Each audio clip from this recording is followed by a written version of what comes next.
Welcome to ArchRivals Football Season 4. Sponsored by Raz Energy, Steiner Sports, and Super Draft Pro. Here is your starting lineup for Season 4. Number 20, Darnell, the Playmaker, Sallins. Number 96, Alex, the Bearman, Kazzaz. And number 69, Ricky, the Master of Mayhem, Litwinkowich. Kickoff is starting in 5, 4, 3, 2, 1.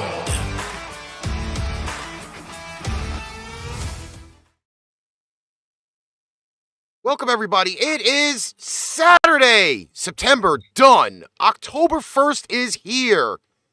And it is ArchRivals Football Season 4. We have a tremendously, and I mean tremendously, loaded show going on for everybody today. But our starting lineup is one short. So we're just going to go down south to that lovely, large state of Texas. It is the Bearman, Mr. Alex Kazzaz. Alex, how you doing? I am doing good, and I got a feeling that today's episode is going to be, well, quite unique. But we always go unique, but today we're going to take that unique to a level that's probably we've never been before. And that is not a bad thing, Mr. Ricky. Well, we have, again, like I said, it is a loaded show. I'm still sharing the show out. If you are currently watching, whether you are watching us on Facebook or YouTube, share it out. Let's get some people in here. The stars are active. You can send stars there. You can contribute to the PayPal. Link is in the description of this video. We have sponsors, NFL.com, Fanatics, Points.com. We have other sponsors if you wish to contribute to those. Message yours truly. I will get you links. Right now, Fanatics.com is working up to 65% off site-wide throughout the rest of this weekend. If you want to purchase any NFL, MLB, NHL, NBA, NCAA, soccer, golf, WWE, you name it, it's all there. Before we get to our newest sponsor of the show, we're going to get into a little bit of the Tua news. And oh, boy. I'm going to let Alex kind of start off with it. I know the Tua news has been a very large topic that has been killing social media. Like, I thought Coolio dying on Wednesday was big social media, but apparently not. The Tua Tagovailoa news of the concussion, which everybody is now assuming is the second one within 4 days. Obviously, I'm going to let Alex kick it off with that. I mean, it's pretty clear that he did have to suffer some kind of concussion. We saw how his head hit the damn ground, damn it. Ricky, I cannot stress enough the fact that Tua should not even have been on the damn field. Quite frankly, I really don't think he should have traveled with the team, to be honest. Okay? Now, there's a specific someone that you and I are quite familiar with, considering that we are both lifelong fans of professional wrestling. Unfortunately, this particular fella, his career came up short because of concussion issues. That would be Dr. Chris Nowinski, who, of course, founded the Concussion Foundation that apparently, is very good, very influential.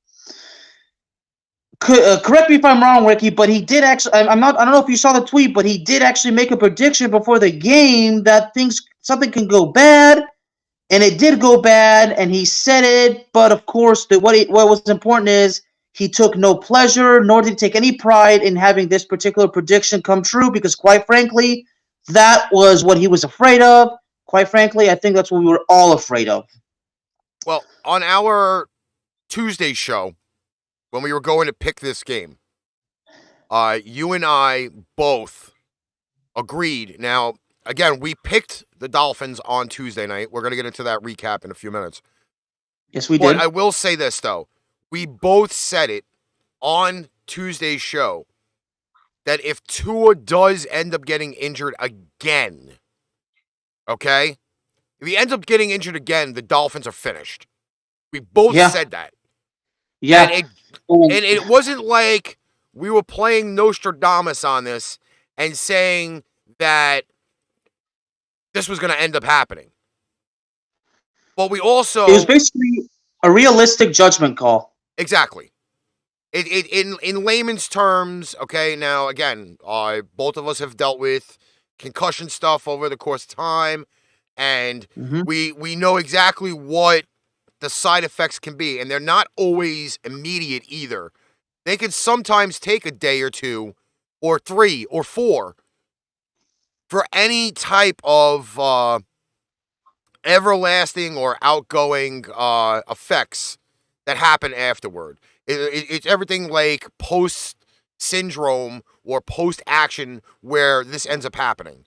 So, knowing this fact that Tua had what everybody is saying is a concussion, we're all not doctors or whatever, but we all know what symptoms of concussions are. We saw how his head was hit the ground, and a good friend of mine who's a nurse, we noticed how Tua's fingers, how they were crossed and like that. That's basically a seizure, according to my friend who's a nurse. All right. So he was basically suffering a seizure. But I gotta finish with Dr. Chris Nowinski. Now the tweet was deleted, but he did tell the Dolphins. I mean, we saw that tweet that say you guys should be in jail, and that if something happens to Tua in the future, he threatened to press murder charges against the Miami Dolphins organization.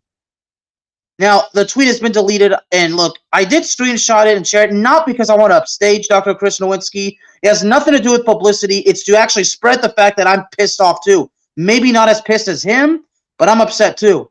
But look, I'm not a concussion expert, but this would be specifically common sense, but there's one very disturbing fact that Dr. Chris Nowinski confirmed, and we thought at first, I thought it was a second concussion in the span of 5 days, but it kind of seems like it was probably about 4, but the bottom line is still 2 concussions, whether it's 4 days or 5 days.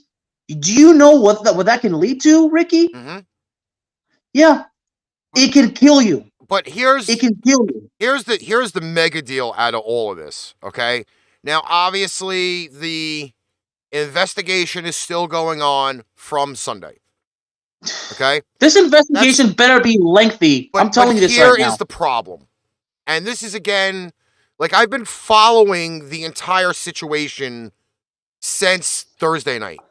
Okay? And I want everybody in football land to understand something. Okay? Now, the NFL and the medical teams do have a protocol for what they do. Okay? They do have a protocol. We're not going to bullshit anybody that there's not any set standards of how everything really is going with the NFL. All right? So let's kind of put this. All right? They were listed as certain circumstances for medical people to look at when doing the protocol. Now, as of, again, a video that I shared with Alex, we both watched it. I think I've watched it 3 times.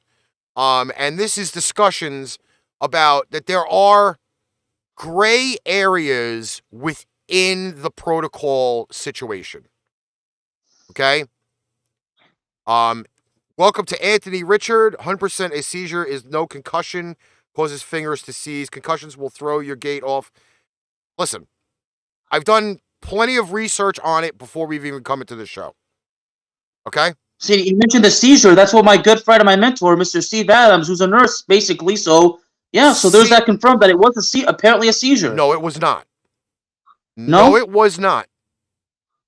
Because in the conversation with Chris Nowinski plus the video that we watched from NFL with the insiders, Pelissero and everybody else, okay? Concussions need time to breathe, okay? A player may not show symptoms of a concussion, but the brain cells or the red blood cells in the brain need time to regenerate and heal. This is the problem. Because yes, even though the doctors did cover the protocol, okay? They did cover the protocol, but did not side with caution by viewing the initial event to begin with. Being wobbly the way he was on Sunday versus Buffalo should have been the telltale sign of saying, guess what? We don't see signs of this concussion. However, medical should have said that the concussion syndrome cannot fully appear, and him being wobbly is already a telltale sign. It is not from a back injury. Usually, if you're that wobbly, your brain is not stabilized. Your equilibrium is damaged, damn it. Correct. Which means you have brain cells or red blood cells that are damaged and need time to recuperate. So the doctor, even though following the protocol, should have still suggested to Mike McDaniels on Sunday, hey, let's sit him out. It's at the end of the half. We're doing whatever it is that we can to cover the whole ability of making sure this player's safety is better. Instead of just saying, oh, yeah, okay, yeah, we cleared him. He can go back and play. Minka Fitzpatrick, on the same calendar day, got kicked in the head on Sunday. It was actually shown, again, I have to give credit to most of the things that I'm going to be talking about on this, okay? On the Pat McAfee show on Monday, they showed Fitzpatrick getting kicked in the head on Sunday. He woke up Tuesday and he could not follow through with his daily routine. 48 hours after the event of him getting kicked in the head and being put in concussion protocol. So now tell me, yes, both of them suffered a concussion. I'm going to say it. I'm no doctor, but if the guy is wobbly getting up, his brains are not right. That's a concussion. Yeah. Okay? So it was no seizure, but the fingers crossing was still neurological damage. A seizure works differently within the nervous system of the body. Okay. Okay? If he was having a seizure, he'd be shaking like a fish out of water. That's what a seizure does. Because that's what my friend mentor actually fully confirmed, that it was there. It was definitely a hit in the neurological because it was the back of the head. He basically said, Steve said, a seizure. He was definitely showing a bit of a sign that it could have been a seizure, but it didn't. It just did not follow through. But what Steve confirmed is that it was bad, and again, he shouldn't even been playing. But he's a gifted nurse. I'll put it to you this way, though. Okay. The NFL in themselves, not only being shitbags for what they did on Thursday night, okay, and I'm not talking about the way that they handled the Tua situation. What I'm really angry about the NFL is that the protocol needs to be adjusted. Because even though a person clears a concussion protocol, they should still be put on like a do not go list.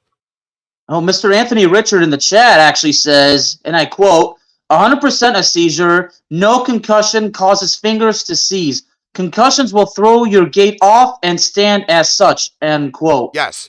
Okay. However, the problem with the concussion is that he did not have enough recovery time after concussion number 1. Yes, football is a violent sport. Do not get me wrong. But concussions can have after effects for a few days, a week, sometimes up to a month. Okay? I've known guys that have gotten concussions and were out of commission for 6 weeks.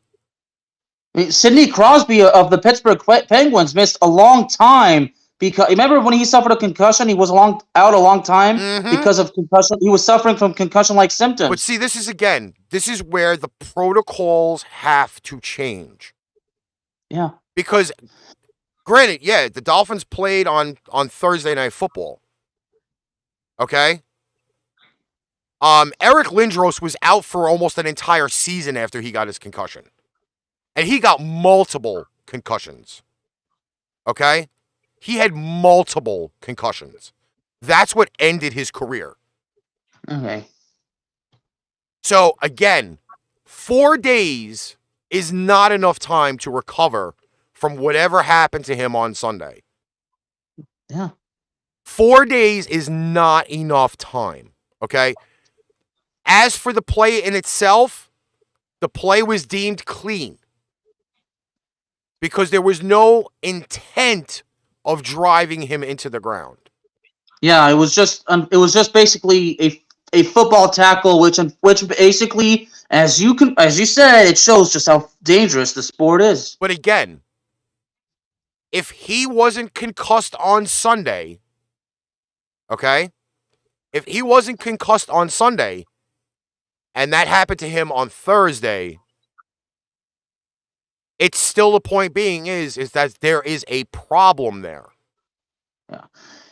And listen, I need to apologize to everybody because I'm so worked up. I mean, I might not even gotten it correctly what my friend and mentor Steve said. I mean, Steve did mention that he was suffering, whatever. I mean, I'm sorry, guys, but this has just rattled me because the situation is just so overwhelming. It's scary. I mean, seeing something like this and seeing his fingers, that scars you for life. So Ricky, I'm sorry, and I'm sorry to everybody, but I mean, I'm glad that we're addressing this because this is just not cool. Well, in other news that goes along with the Tua thing, apparently the physician that examined him on Sunday has now been fired, let go, sent on his merry way, sent out to pasture.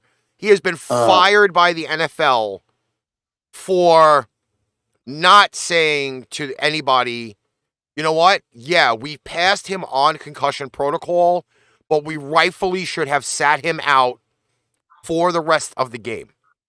That's what I told and this is what we spoke about before the show.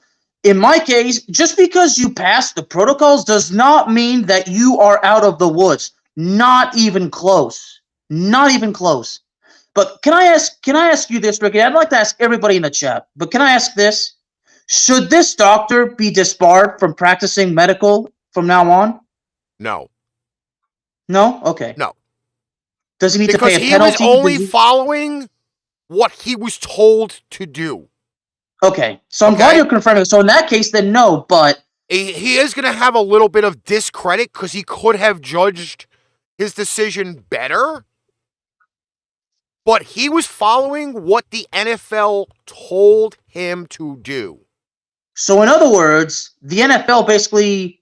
So now that I'm confirmed, yeah, so he should not be disbarred. So basically, he was put under pressure, but apparently, because of the NFL...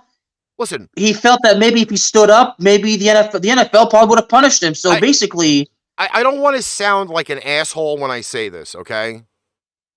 But doctors are never going to be perfect, first off. They're never going to be perfect. Nobody is. That's why they always call it a practice. Yeah. Because no matter how much you learned in medical school, every day there's some new thing that comes up that they don't have knowledge about. He made a decision. Okay? Did he make the right decision? No. No. But we can't fault him for that because he went under the guidelines that were given to him. That's where, again, this is where there's a whole gray area in the whole situation of how these protocols are going.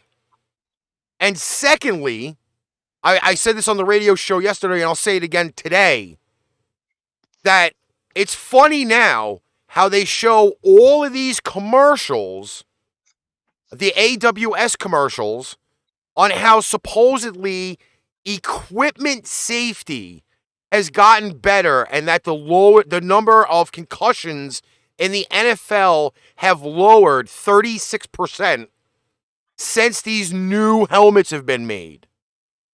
Well, if these new helmets were made, then Tua shouldn't have the concussion, correct?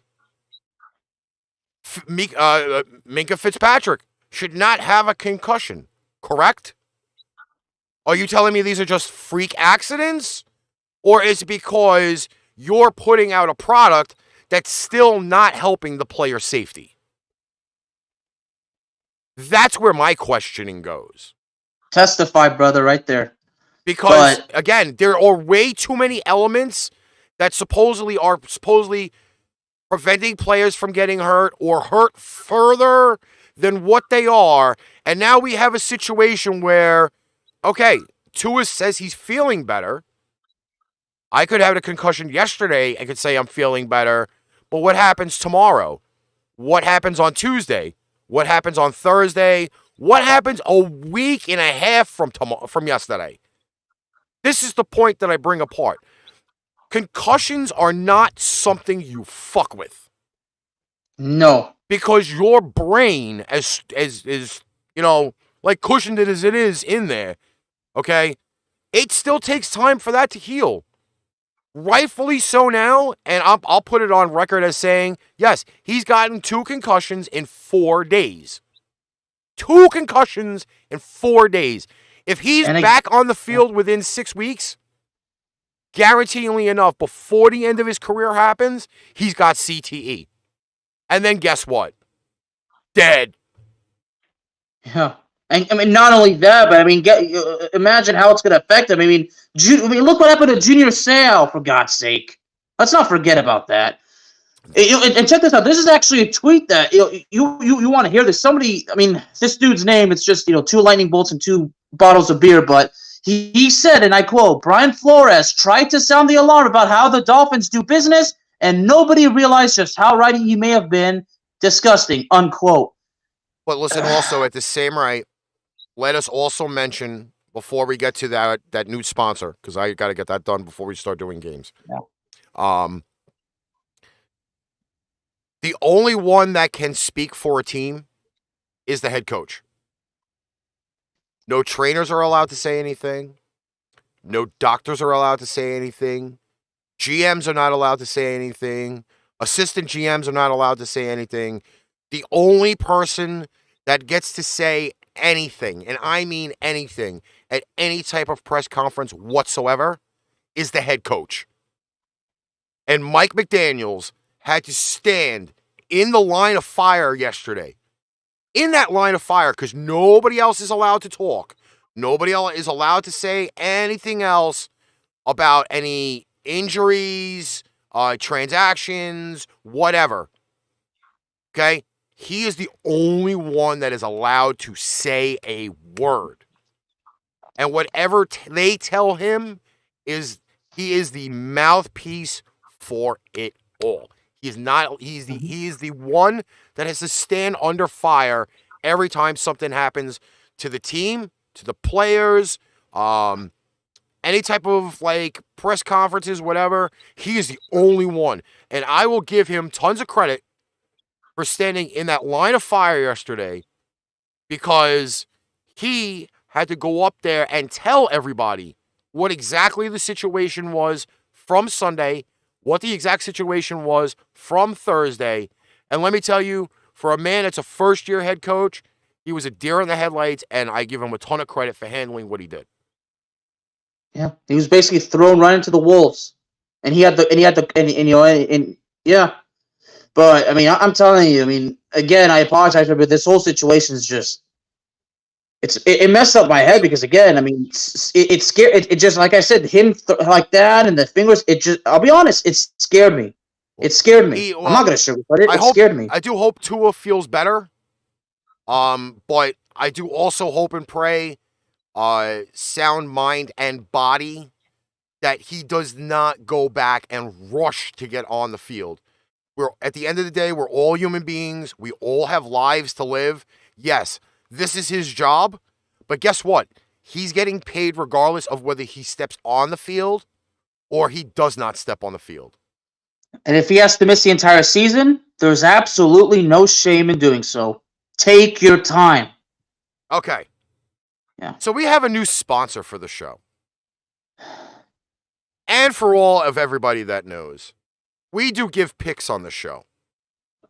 Yours truly deep dives into getting all of the picks and stuff together. So, without further ado, we introduce Betstamp to our lineup of sponsors for ArchRivals Football, Pipe Bomb Radio NYC, Bearing Down the Gridiron, and more. Now, what is Betstamp, you may ask?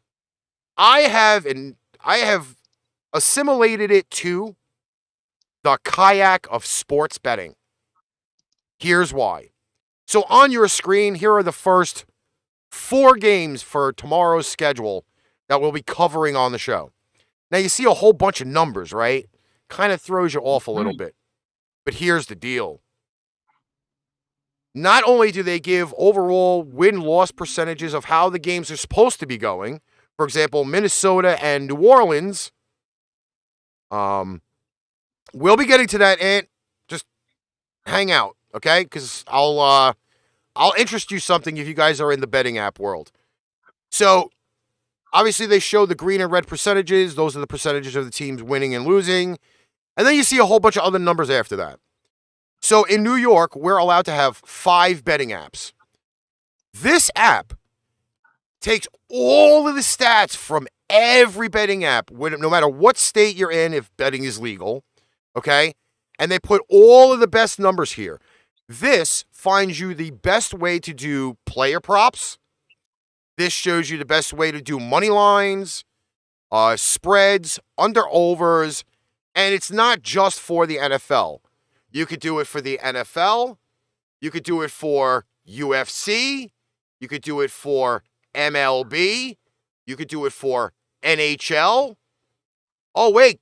NHL is just starting up. Ain't that right? Oh, well, you also got the NBA just starting up.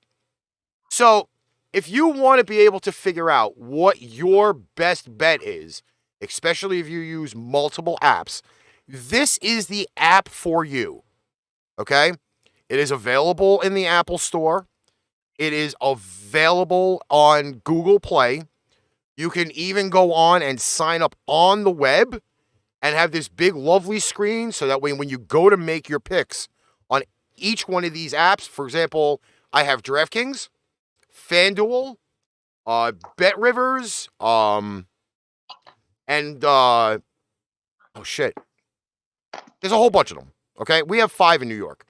So this gives you the best odds to go onto that app, place the proper bet. If you're not on any of these apps, there are sign-up bonuses where you can go in. A lot of them are doing $5 bets for you get $100 back regardless of whether you win or lose.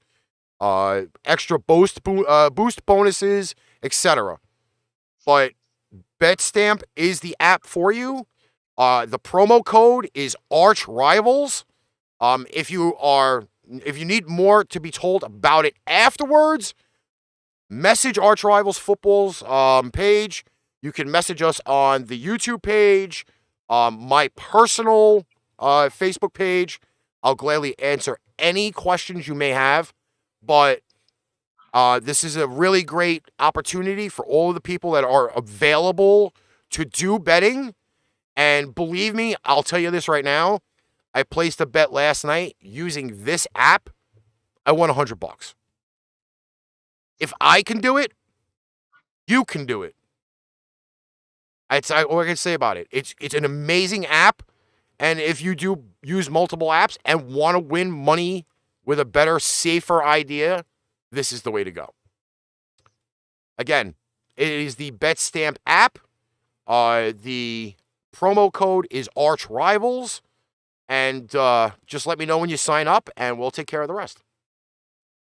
All right, we're going to go to the recap, and then we're going to start the games. Okay, so amidst all of the Tua situation, there was a football game being played.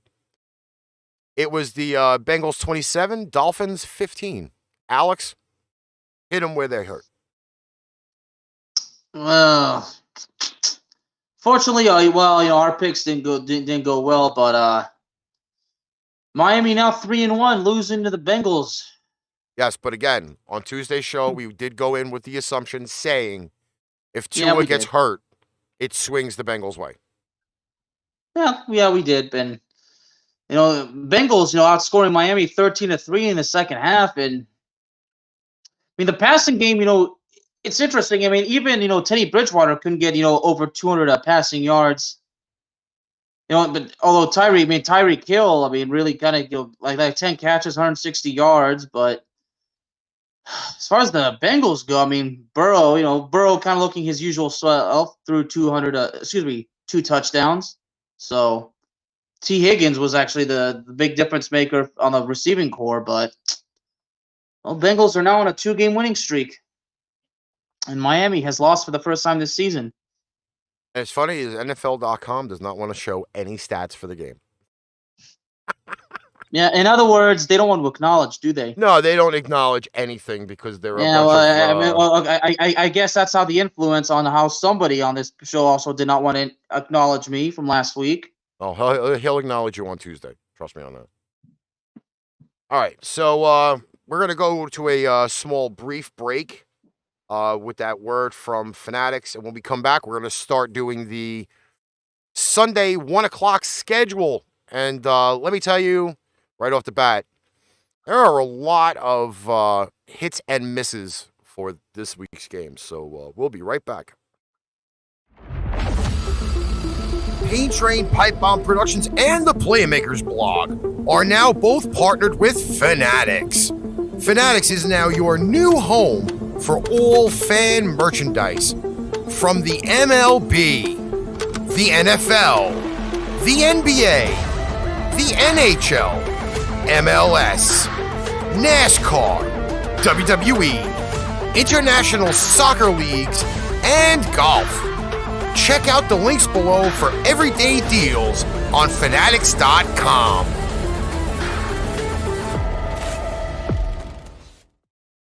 All right, we are back. It's the Bearman and the Master of Mayhem here on Facebook and YouTube and whatever other platforms we land on after this. We do open up, and I did not make a graphic for this because I'll be honest with you, I ain't going to be awake to watch this in the morning. I am not going to be awake. This is not happening. I'm just saying this right off the bat. Sunday morning, 9:30 a.m. Eastern Standard Time, we have the Minnesota Vikings and New Orleans Saints overseas. And let me tell you, there are going to be some really, really tired people on Sunday. Because this game is 9:30 in the morning. Alex, give him a little bit of info about this. Well, I gotta be honest. I ain't gonna be getting up for this game. Oh, yeah, now, if it was the Cowboys, it's probably a different story. But Cowboys don't get to play in London. That hasn't happened since 2014. But number one is no Jameis Winston. I believe Thomas is actually out, the receiver. Yep, with another foot injury. Mm-hmm. And the starting quarterback for New Orleans will be Andy Dalton. What a shock. Taysom Hill is not hurt right now, is he? I'm pretty sure the verdict is out about Taysom Hill right now. I'm pretty sure that the verdict is out that he is not a real deal starting NFL quarterback. And yet they paid him, didn't they? He is the Swiss Army knife of the Saints. Okay? That's basically how you have to look at it, okay? I'll go just by saying that at some points I think that they gotta really freaking just say how it is. And he's a wide receiver, he's a running back, he's a tight end, he's not a starting quarterback. And he is now listed in every NFL fantasy league as a quarterback. So you take your money and you put it where your ass is, because you can't play him at a running back position, you can't play him at a wide receiver position. You got to legit waste a quarterback spot with him. So take it as you want. Take it as we want. Well, yeah, I'm actually trying to pull up the injured list right now. Alvin Kamara is questionable. Jarvis Landry is questionable as well. Man. Right now, the way I see it, there's no excuse for the Vikings. Okay, I'm sure Mr. Braverman. You want to mention the word verdict? I'm sure Mr. Braverman's would definitely deliver quite the verdict before this game, and I'm sure if something goes bad, he'll deliver an even better verdict after the game. But I'm going to say this: there's no excuse for Minnesota, no excuse whatsoever. To me personally, this is the way I kind of look at it. Minnesota had a little bit of an issue last week trying to contain the Detroit Lions. Yep, they did. Yeah, well, you check out you look at the injured reserve list of the Saints. I mean, it's a laundry list. Well, yep, Michael Thomas. Yep, Michael Thomas. Just like like you said, foot injury, he's out. So again, we have to. You kind of have to take it, a little bit as with that grain of salt. I'm going to go with the fact being is that Mr. Kirk Cousins is not playing in prime time. I don't think that 9:30 in the morning here or 2:30 in the afternoon there is prime time. I would lay my money with the Vikings. And according to Betstamp, they are at 61%, favored by 3, and an under-over of 41.5. We don't use the half point. I'll go to 42 on that. If I'm going to place the bet, I am placing it on the Minnesota Vikings, even though you probably won't make as much money as you would, but that would be my pick. That would be the pick. And Dalvin Cook actually, well, speaking of the Vikings, I think Dalvin Cook has been cleared to play in this game. I'll put it this way. I don't think Alvin Kamara makes the start. Okay. I mean, as far as Cook goes, I mean, right now, I guess the question is, can he make it to the game without getting hurt again? This is very true. Can he make it through the season? More like. All right, back to the States. 1:00 in the afternoon on the 2nd. We have the Cleveland Browns traveling to hot Atlanta, and thank God that the hurricane will not impact any of this. That they'll actually be able to get the game through. Fans will be able to go to the stadium and hang out and have fun. According to our lovely friends at Betstamp, they have the Cleveland Browns favored at 53%. They are a 1-point favorite on the road. And there is no Myles Garrett. He was now officially ruled out for tomorrow's game. Okay, I mean, that obviously I'm not surprised. I think the surprising part is that they have to wait this long, but we spoke about how if Tua has to be out for the season, there's no shame. And Myles Garrett's the same thing. If you can't play next week, fine. If you can't play the week after, then fine. I mean, the last thing, it's not only the last thing with the Browns, and it's the last thing that you need is aggravation of the injury. So, well, I mean, he had a car accident, for God's sake. I mean, there's even that story. Like you saw how bad the car was after the accident. Yes, I did. But the point of that whole thing now is he avoided hitting wildlife. That's all great, fine and good. But if you're avoiding wildlife, does that not mean at some point maybe you were driving a little reckless? I would kind of think so. I would kind of think so, that if you were driving and had to avoid wildlife, you probably weren't driving safe. Yes, he was wearing a seatbelt, but now he's got a shoulder injury. He's got a biceps injury from what I hear. And at least at this point, we know that he's not playing. Thank God. We don't have to worry about Myles Garrett injuring himself more than what he already is. And we could be safe on that. Now, I am kind of trying to look here because I went to the ESPN version of the injury list. At least they're a little bit more, out there. They've already got way too many people on their injured reserve. Clowney is questionable. I'm going to say he's going to play because they don't have Myles Garrett and they need a pass rush. They do. And I did see the comment from Anthony who said that he's taking the under on the Falcons game. So you're telling me you are taking under 47.5 points. Is that correct, Mr. Anthony? In Anthony's case, he's really making a judgment call, and whether you agree or not, it's a judgment call. It takes the courage to do it. I'll put it to you this way: yours truly took the Falcons last week against the Seahawks, and they put up points. I believe they put up over 40 points themselves between the two teams. So 47.5 is not a stretch by any imagination whatsoever. Really, it's going to be the key of can Atlanta stop the run game, and Atlanta's had a very good pass game as of late. Not like top 10, but they also got their Swiss Army knife back as well. Yeah. Speaking of the Falcons, you were the only one out of all three of us. You picked them last week, didn't you? Yes, I did. Yes, I did.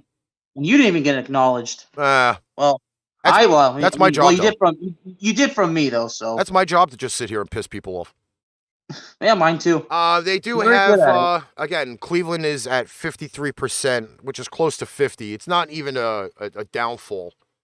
If I am betting with my heart, I really should go for the Brownie the Elf Browns, which I really do hate that mascot. Give me back the goddamn bulldog with the frickin' big spiked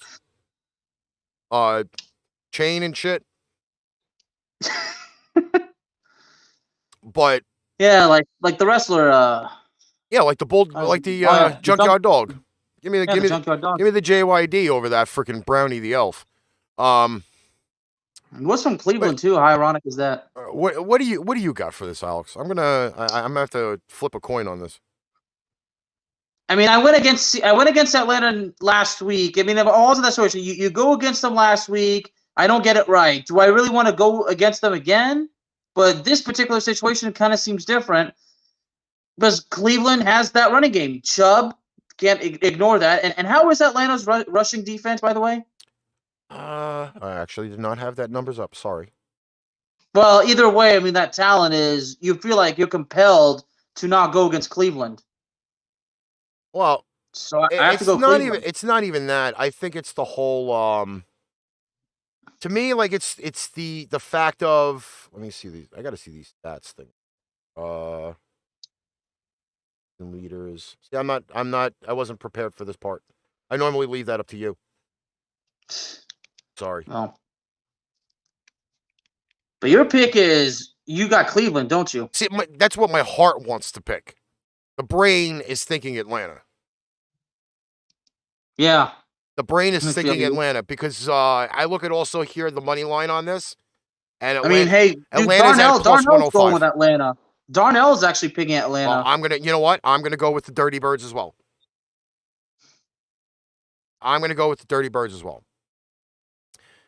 This next game comes up with a game full of controversy. I love controversy. You know what? I don't even care. I'm going to go with the Browns. Oh, you're going to go with the Turd Burglars. Okay.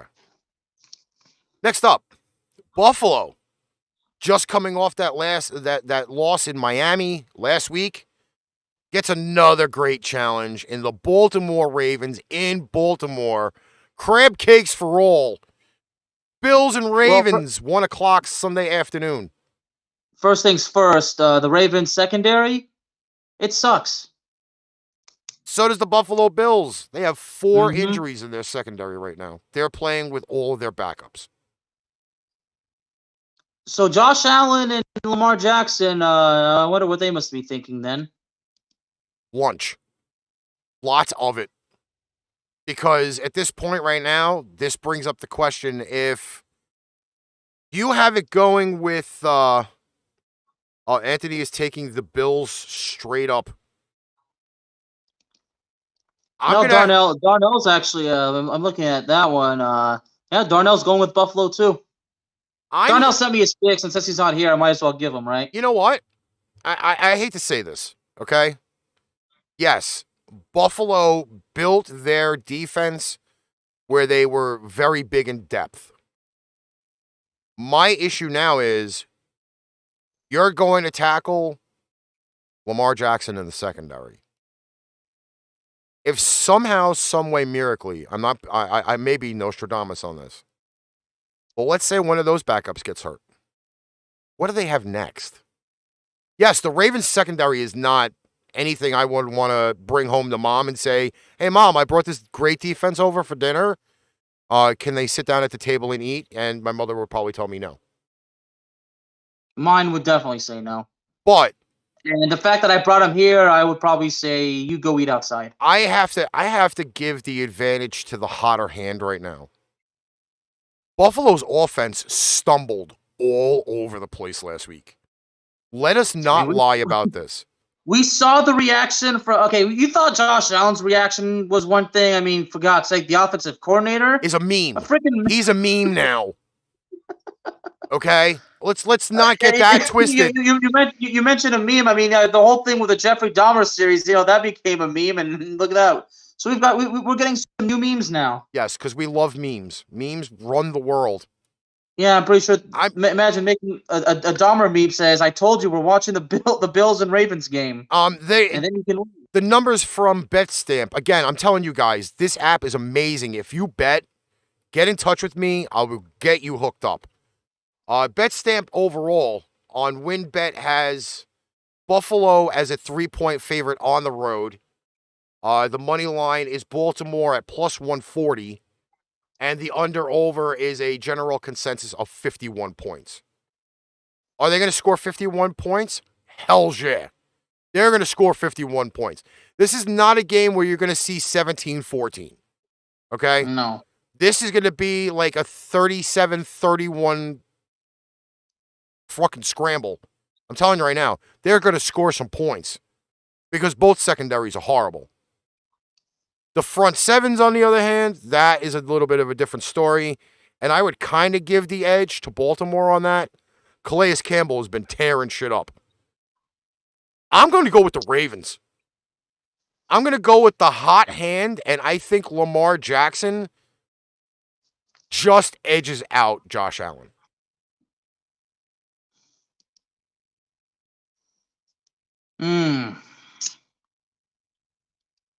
Well, considering Lamar Jackson is very likely to scramble around, and you mentioned how that Buffalo secondary that's banged up too, they're gonna have to tackle him. I mean, and it is in Baltimore. I'm gonna go with the home point dog. Yeah, that means that either you or Darnell are the lone wolves this week on this one. Yeah, pretty much. Which way are you leaning? I'm leaning Baltimore.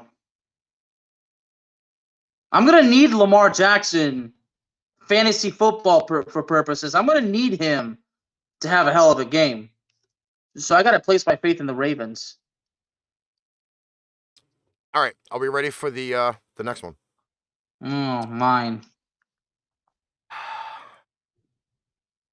See, social media really sucks when they Washington Commanders put out a tweet or an Instagram post or something on TikTok or decide that they want to be brash. The Washington Commanders traveling down to the Big D to play the Cowboys. 1 o'clock start. That would be a 12 p.m. Eastern Standard, Central Standard start.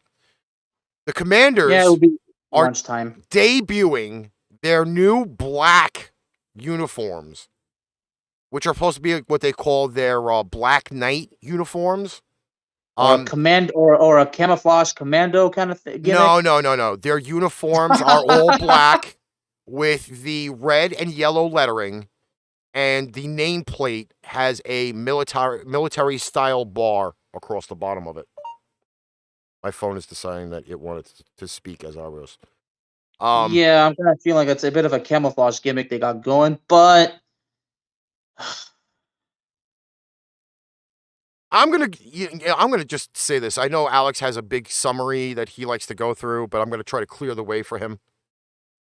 I'm gonna go with Cooper Rush and the Dallas Cowboys. You know what? Me too. But I will say this. 9 times he was sacked last week was Carson Wentz. And ironically, the Dallas Cowboys actually lead the league in quarterback sacks. So how about that? Anthony, do you play that? Do you do the player prop for the 5.5 sacks? And give me that lowdown. Do you do the player prop for that? You know what? I'm not gonna say this is like something horrible, but Dallas itself is not as terrible as everybody was making them out to be. I mean, I got to take responsibility for that. And I will. I'm not going to lie. I mean, guys, look, let me remind everybody. And Ricky, you can vindicate me on this. I did say if Dak Prescott somehow wins the Super Bowl, not only will I take responsibility, I'll apologize, I'll even invite him on the show. I will admit that I know when I didn't get things right. And so far, the Cowboys have been proving me wrong. And all I can say is I hope they keep doing it. But like I said, I will say this. Look, Washington's passing game is actually up there. You don't want to underestimate it. Dallas's passing defense is respectable.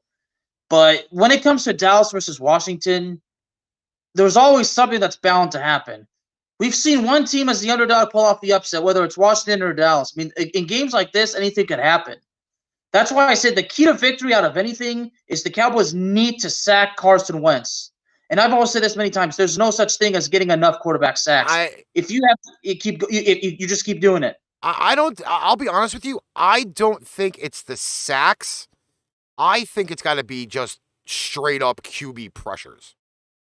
Because when that's what I gave Micah Parsons credit for last week. I said, look, he didn't get the sack, but you know what? He still did his job to the best of his ability because he put pressure. We saw how the Cowboys put pressure on Daniel Jones. So I like how you mentioned it's about the pressure, because if he has the pressure, he throws the ball away. And I wrote this in my preview for Third Down Thursdays.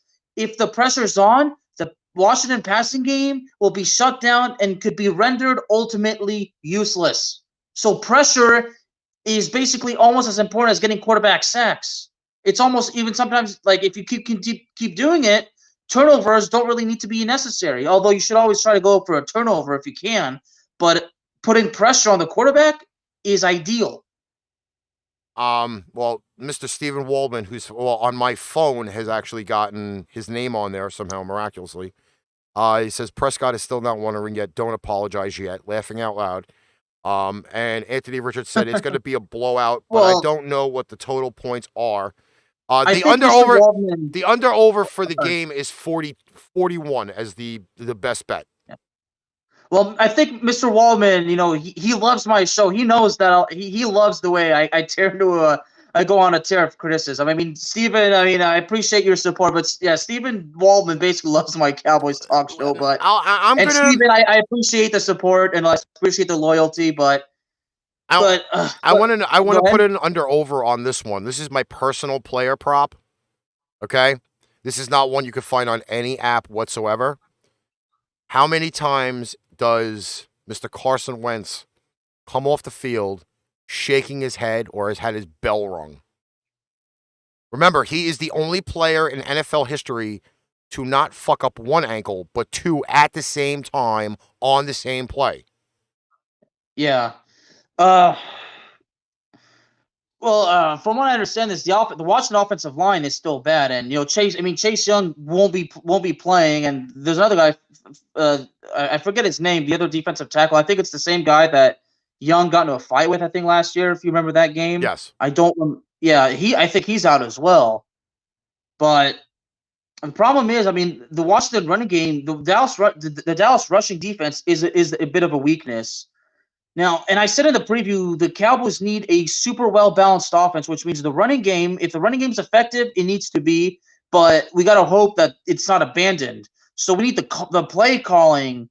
I think the play calling needs to be done correctly, but we need the offense to be productive. This is my last one, and then we'll go on to this next game, because this next game is actually going to be very interesting. But I do have the Cowboys, and Playmaker has the Cowboys too. So we're all on the same boat on this. We're all on the big blue star. Yeah. All right. Next up, let me clear the air. Well, before let me clear the air with Mr. Wallman. Like I said, if he wins the damn Super Bowl. So yeah, I'm not apologizing. I said if he does. If. All right. Well, here is the big if game for the week. Love you, Steven. This is the big if game for the week. It is the Seattle Seahawks, who everybody predominantly picked last week against those Atlanta Falcons. Thank you very much. Except for you, right? Being hosted by the Detroit Lions. Game is in Motown. And I prefer Rock City. I prefer calling it Rock City. We could call it that if we want. I mean, Kiss did so. Now, right off the bat, the Detroit Lions are already short 2 players. DeAndre Swift is not playing. He's already been deemed out. St. Brown, although I think it's been confirmed out as well. But I will say this: if we play Darnell's lovely game of who's better than who, I'm going to say that Jared Goff is going to be better than Mr. Broken Jaw Smith. Yes, and I'm talking about Geno Smith. The only guy to miraculously get his jaw broken by one of his teammates. We can say whatever we want about the Lions, but the Lions have actually done a whole lot better this year than we previously anticipated. I mean, I know I did. I don't know about you. I'm not going to put words in your mouth. But, I mean, look, Detroit is Detroit. And speaking of the city, when people always say that they haven't won titles in over 50 years, it's actually not true, because the Pistons won the NBA title in 2004, and I believe the Red Wings won the Stanley in 2008. Mr. Braverman can certainly confirm that with me. But, look, the Lions, obviously, I mean, 1991, as you know, it seems like it was a long time ago, but there's been times where Detroit has actually showed up before. Now, unfortunately, the playoff drought is still there, and that's what they're hoping to kill. But you know, Detroit can possibly show up. I mean, they almost did against the Eagles. That's because the Eagles let them. Let's be honest. They beat the Commanders, but you know, everybody say that's because the Commanders are just flat out terrible. But against the Vikings, I mean, it kind of seemed like at one point the Lions had it, but they kind of let the Vikings just beat them like that. I mean, 14 points in the fourth quarter for the Vikings after the Vikings scored 10 points and Detroit, get allowed like that. Detroit is not perfect. They're not perfect. They're not perfect. But a lot of people, not including me, if you did not see any of our preview shows, I said that the Lions were going to be better this year than they have been in years past. Okay. Goff is on. I had a feeling you did, but I needed you to remind me because I didn't want to putting words in your mouth. Goff is like Ryan Fitzpatrick. I've put them in that same mold. He has a down year, he has a good year. He has a down year, he has a good year. Last year, he had his down year. Goff is now on the upswing. Yes, he's not going to have their leading rusher, DeAndre Swift. Okay. They don't have St. Brown. Okay. DJ Shark is out with a ankle injury. Okay, so it's another weapon. But Seattle is not great offensively whatsoever. I don't want to hear what anybody's got to say. Oh, now that Geno Smith is in a different system, he's with Pete Carroll, that he's doing great. He got lucky week 1. He's been in Seattle for years. He got lucky week 1 because the Denver Broncos shot themselves in the foot and the ass and their dick and in their head. Okay? I'm going to go only with the Detroit Lions because they are the home team. And I'm going to put my money on Jared Goff because I think even though he's down 3 weapons, he's still viable enough and he is a better quarterback than Mr. Geno Smith. Yeah, no doubts. I mean, I have the same way. I just really, you just don't want to go against Detroit. Detroit is technically, because we don't do half points. Let me just clarify this once again. The stat line is -3.5. There's no way in hell anybody's scoring a half a point. It does not happen. Okay? I don't believe in a goddamn half point. So I round it up to the next one. The Lions are technically a 4-point favorite at home. Yeah. Well, according to ESPN, the Pick Center has Detroit by -3. But I think you just mentioned it's the consensus pick at -3.5. Yes. But yeah, and that is on Bet Rivers, DraftKings, and MGM. Caesars has them as 3. The money line is Seattle at +165. Don't waste your money on the 165. Believe me on this. Do not waste your money on it. If you do and you tell me, oh, I bet the freaking Seahawks, then you might as well just give me your $165 because I'm not gonna play an interesting trash game according to Mr. Anthony Richard. But you know what? Detroit played a fairly good game last week. They had the Vikings on the ropes, and I was really kind of hoping that they played the full 60. They only played 45. This week, they should be able to play the full 60. Let's hope so. Here is another interesting game where Darnell is also going to Detroit too, so again, we're on the same boat. Yep. Because he doesn't want to lose this week to me. Boy. Yeah, well. Kind of thinking about the same thing. This is a game where I have a real big issue with because the AFC West, again, that was one of our biggest preview shows that got viewed. I think it was like 2,700 views or whatever. 2008 was the last time the Red Wings won the cup. Yes. Okay. General consensus has the LA Chargers, who were favored last week against the Jacksonville Jaguars, at 69% over the Houston Texans. Did Steven confirm this, by the way? What? Mr. Wallman? Yes, he confirmed the Red Wings comment. All right. Thank you, Steven. Appreciate it. It is Chargers favored by 6 going into this game. And the Houston Texans at 1-1-1, I believe. No. 0-2-1. 0-2-1. Have still been in almost every game this season. Yeah. Where the Chargers offense has not shown up. This seems to be a problem for the Los Angeles Chargers. Or as I like to call them, the San Diego Chargers. Because they will always be a San Diego team. Go for it, Alex. The injuries speak for themselves. You can't blow it off. I mean, Joey Bosa, injured reserve. Keenan Allen out again. But it does not end there. Okay? I mean, the situation is just far more complicated.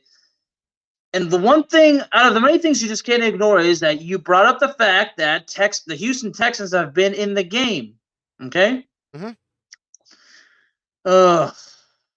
See, this is what we dread. Okay, we don't want to be in these situations, but unfortunately we do. But unfortunately, the injured reserve list for the Chargers is a laundry list as well. But I think you want to mention one thing is Justin Herbert gonna be Justin Herbert, whether it's the good or the bad? I mean, we don't even know which Justin Herbert's gonna show up. Justin Herbert's the name's gonna be there, but which Justin Herbert are we gonna see?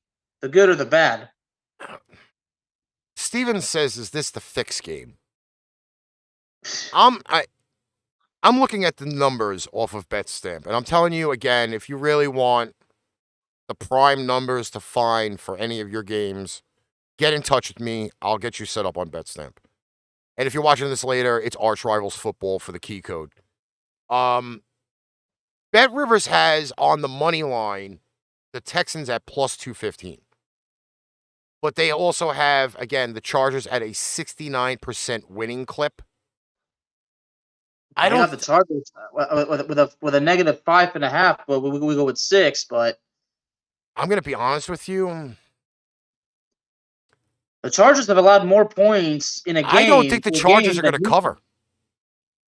I don't think that they're gonna cover.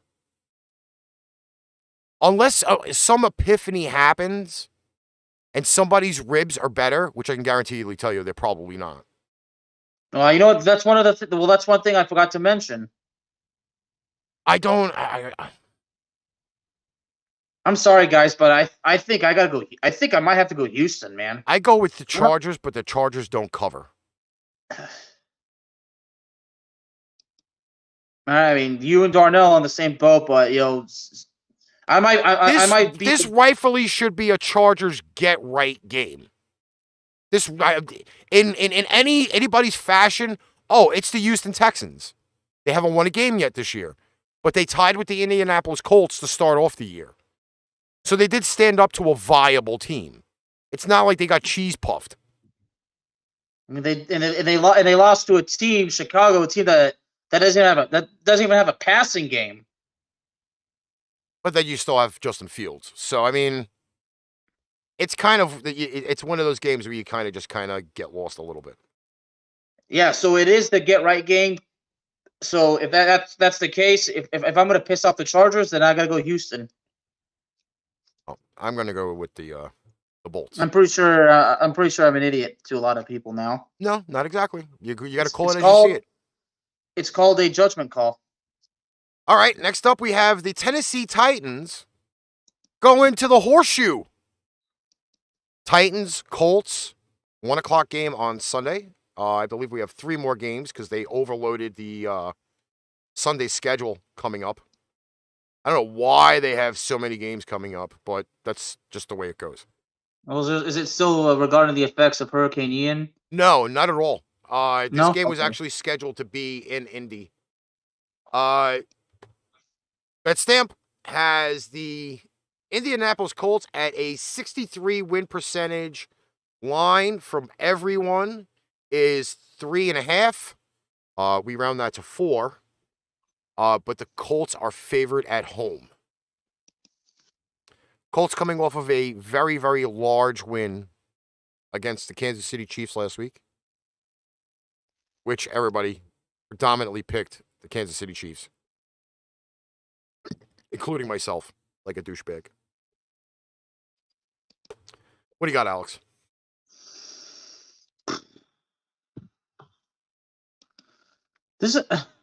Sometimes I get the feeling like this is probably like a game that you just want to fall asleep, but you do want to see how it turns out. I don't even know what to say, to be honest with you. Now the Titans got that win against Las Vegas, and I still have to live with the fact that I picked the Raiders to win that division. I'm pretty sure I'm not going to hear the end of it. But only a week 4. Relax. Yeah, but at the end of the day, it is what it is.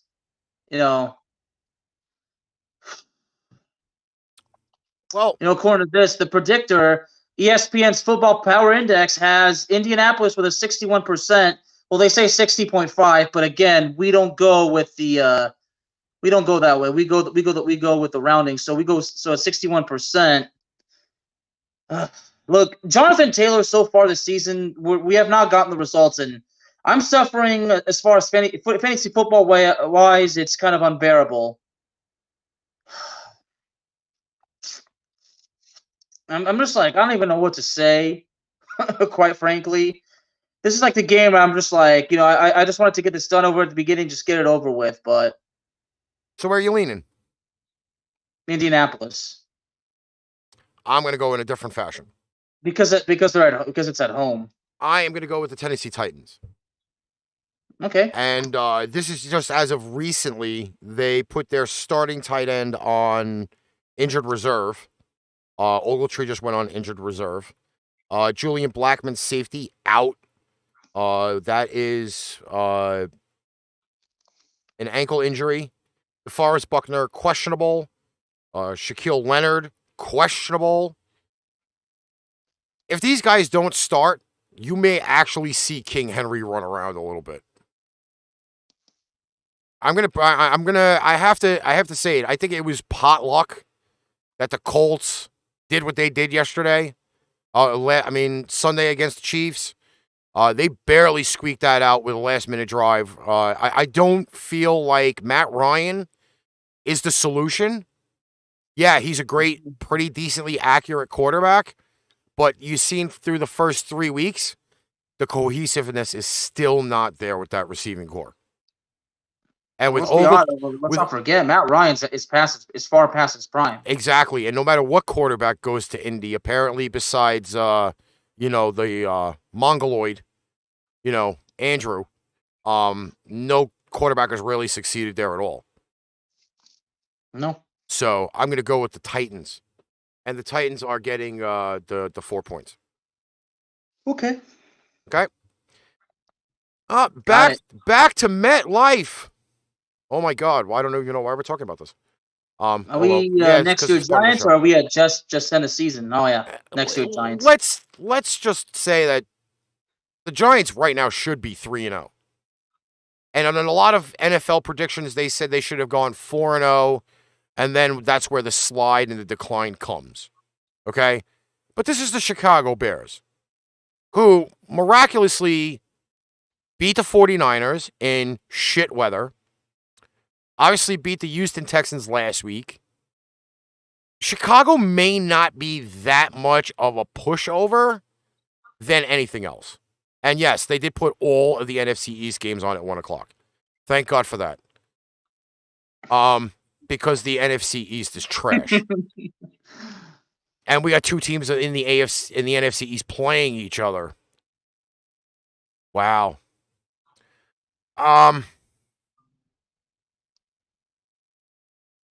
The Giants took a big loss Monday night. Not only did they lose the game, but they lost Sterling Shepard, I should say. I hate to say it, but this is probably a trap game. As much as I want to say the Giants are better. Didn't they diagnose him with a torn ACL? Yes. This is his third consecutive year with a knee injury. It's unfortunate. And well, you know what the sad part is? This time, you know what the sad part of the situation is? What? Is you know how the injury was sustained, Ricky? The turf monster got him. Yeah. I mean, and I'm serious. I mean, when this happens to a player, when it's like that, I mean, you just can't help but, express a major amount of sympathy because, I mean, unfortunately it happens, but still, I mean. I guess when you're in a certain speed or pace, your body might not be. I don't know. Something happens, but I like you say, it happens. I'm just gonna play a little bit of a game. Can we play one small game with this? And this will be my answer for how this game should go. I mean, I'm not Triple H, but I do like to play games. I'll even leave this to the crowd. I don't even know how many people are watching because I don't know. Whose defense is better, Chicago's or the Giants?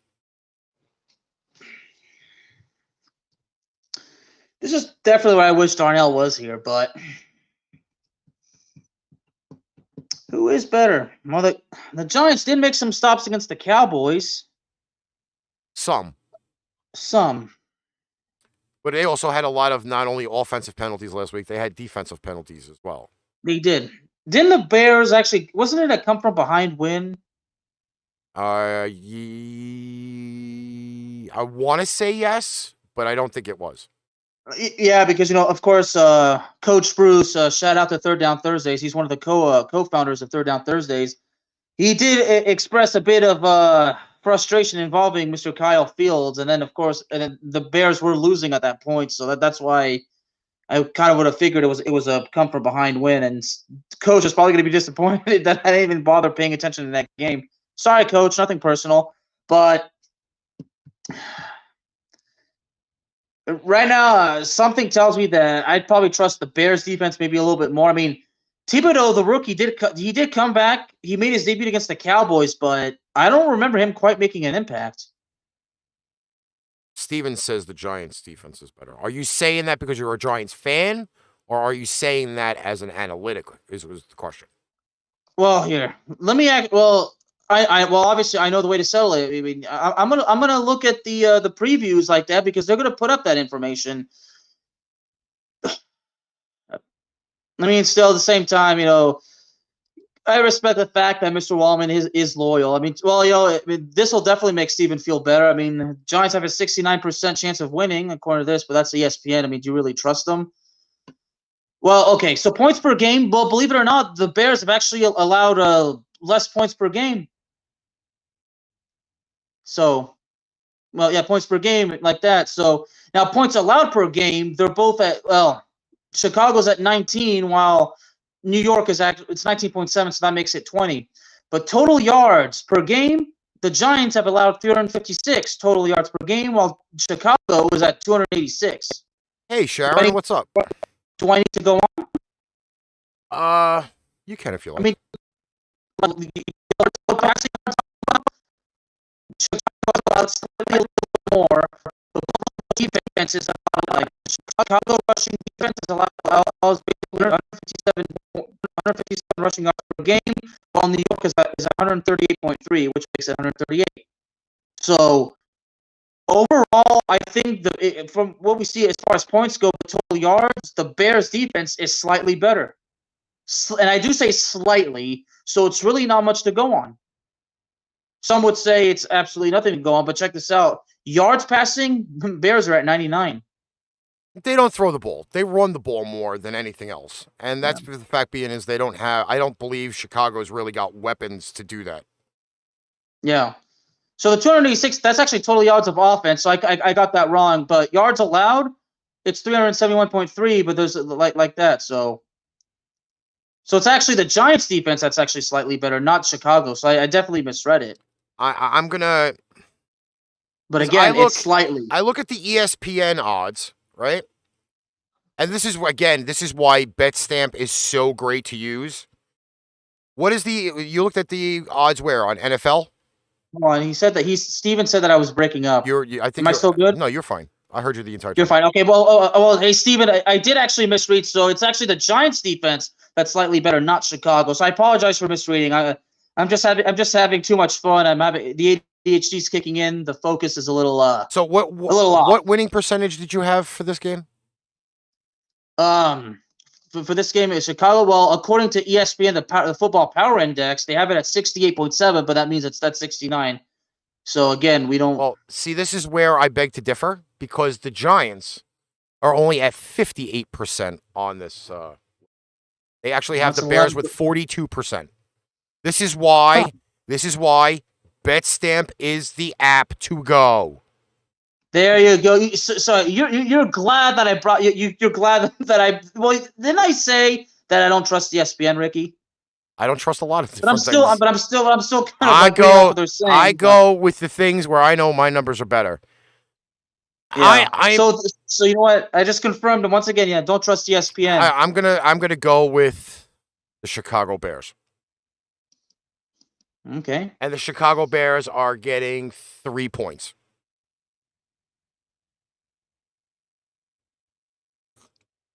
Can I ask you, what do you think the final score will be, Ricky? 21-17.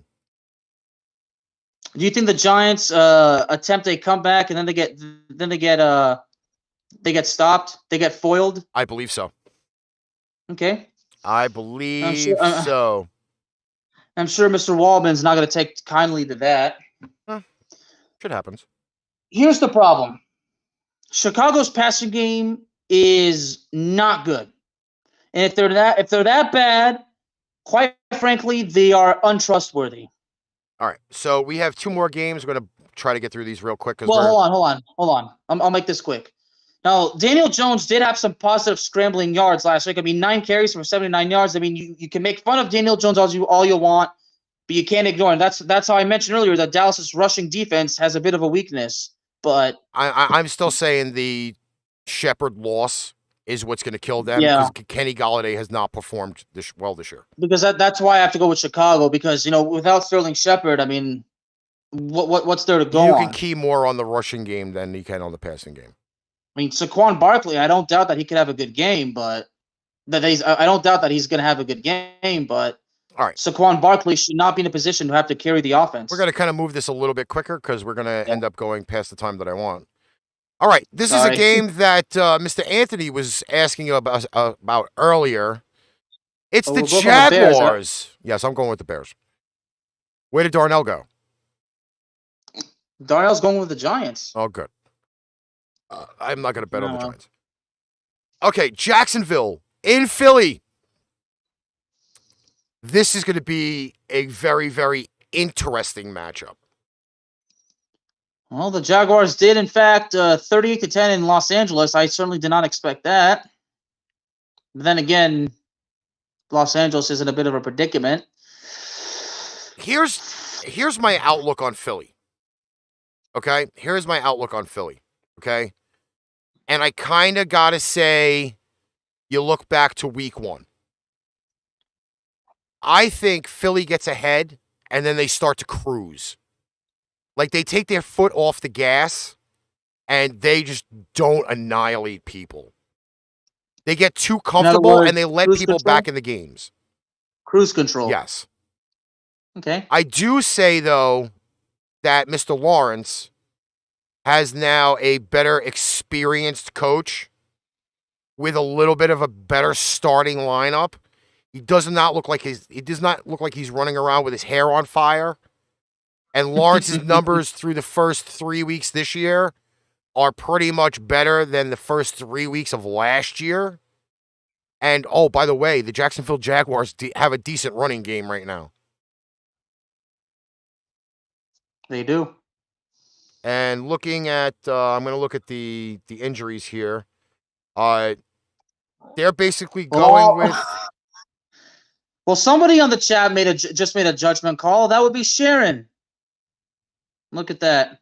She knows her football. I've taught her well. I mean, at the end of the day, it's like I said. I mean, you make these judgment calls. It requires a lot of courage. So you got to give Sharon credit. I mean, it's a judgment call, whether you agree with it or not. That's the way to do it. It takes guts. Well, Jacksonville is only going in with like a 50-50 bag of people being hurt, which I can kind of understand. They have 2 people questionable and 2 people out. Let me see if I can find Philly on here, unless you found Philly earlier than what I can. I love scrolling through this stuff. Well, the interesting part is Doug Peterson is returning to Philadelphia, except this time he's on the opposition. You know what? I'm not going to roll with the fact of they are going to Philly. I'm looking at the fact being that Boston Scott is out. Maddox is out. Barnell is on injured reserve. Dillard, injured reserved. Tyree Jackson, out. And Brett Toth, offensive tackle, is out. So you got a balance between offense and defense of players that are out for the game tomorrow. And I think the Boston Scott injury is a very large injury because they lose now their balance in the backfield. I'm not going to... Just like you predicted, the running game is just going to be bad again. You know what? I'm going to have to...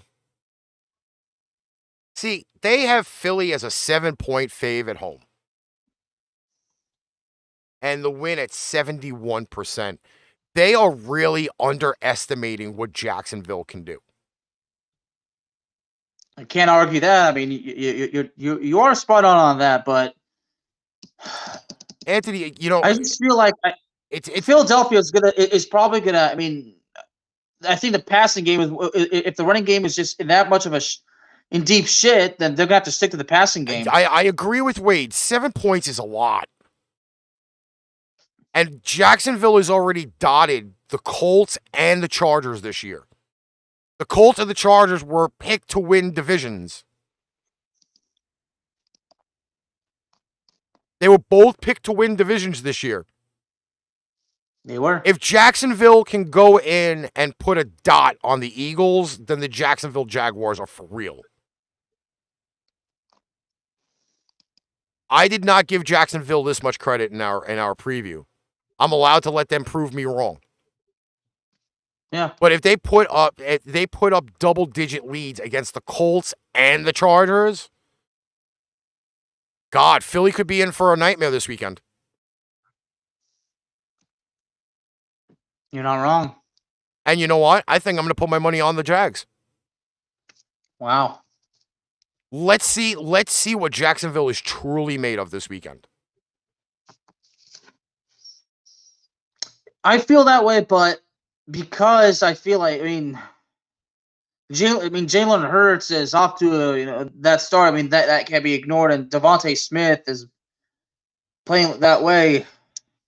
It is in Philly, but this one's tough. But Darnell's got Philly too, but I feel like I agree with what you said about Jacksonville. Tell you what, to motivate Jacksonville, I'm going to go Philadelphia. Oh, the reverse psychology? It works. It doesn't work all the time. Anthony, they could be playing in Rome where the Pope lives, and it ain't going to make a difference. The Vatican, right? The way they do, Philly does have receivers, but the problem that I have with Philly is they get ahead and then they cruise and they let teams back in. I mean, we saw that in Week 1 against Detroit. I'm not going to lie when I tell you this. This is the MO for the Eagles every year. They get ahead, they cruise, and when it comes down to crunch time, they have that ability to choke. Well, you know what's a cause for concern, Ricky, about this game? If the running, and I said this, if the running game is untrustworthy, it's in a bit of a predicament. And if you have to stick to the passing game, well, if a team passes 99% of the time, the game's going to take forever because passing can cause the clock to consistently stop. But if they're relegated to have to pass more, I mean, that could actually come back and bite them right in the ass. We've seen teams before be in that position. They can only throw, and it turns out to hit them right in the face. Again, there are a lot of very interesting points in our chat. This is why I like to do the live shows, because we have people talking. Yeah. I think overall from this game, let's be honest, anything can happen. Listen, anything can happen on a Sunday. On any given Sunday. Listen, I think it hurts their ego now from what Wade said, is that the being undefeated, because they are now the last official undefeated team in the NFL. Again, this could be a swagger move. Like anything can happen, but we've seen that this season you can't count out Jacksonville anymore. At least for the first 3 weeks of the year, with them putting a dot on the Chargers and putting a dot on the Colts. So for the time being, you can't. All right, the last game of the 1 o'clocks. I cannot believe I'm going to talk about this. It's just end the season. The New York Jets going to formerly known as Heinz Field to play the Pittsburgh Steelers. Last game, 1 o'clock on Sunday. It is Pittsburgh at a 62% winning percentage, and it is an under-over of 3.5. I'll go to 4. Jet fans really think that they have a chance to win this game. Yeah, I've noticed, yeah. I mean, I get it. They want to have faith in the team, despite the fact that the team has gone through so much since their last AFC Championship appearance back in 2010, which ironically was against Pittsburgh. Yes, and they get their number 1 drafted quarterback back against a somewhat banged up Pittsburgh team, but the Jets are banged up as well. I believe that this is going to be kind of the true test for the Pittsburgh Steelers against the Jets secondary, which is garbage, by the way.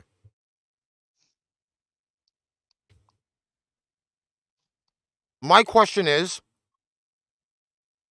Mitchell Trubisky going to actually throw the ball this week? Did not throw the ball very much against Cleveland. He did not throw the ball around very much against the New England Patriots. Is he going to throw the ball this week effectively? That's my question. That's the question. And honestly, I don't even have a straight answer, really.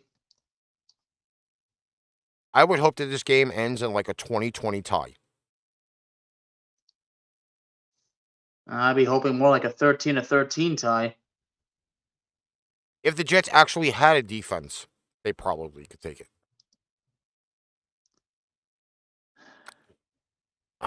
See, this is why I hate making picks.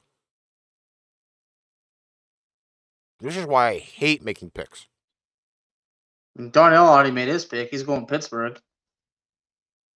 Wait, he's going Schittsburg over the just end the seasons. Yep, he's going Pittsburgh. Wait, are you going the Jets? Wade, the spread for the game is Jets getting 3.5. I round it to 4. So Pittsburgh's technically favored by 3. Under over is 41.5. I don't see two teams scoring 42. Well,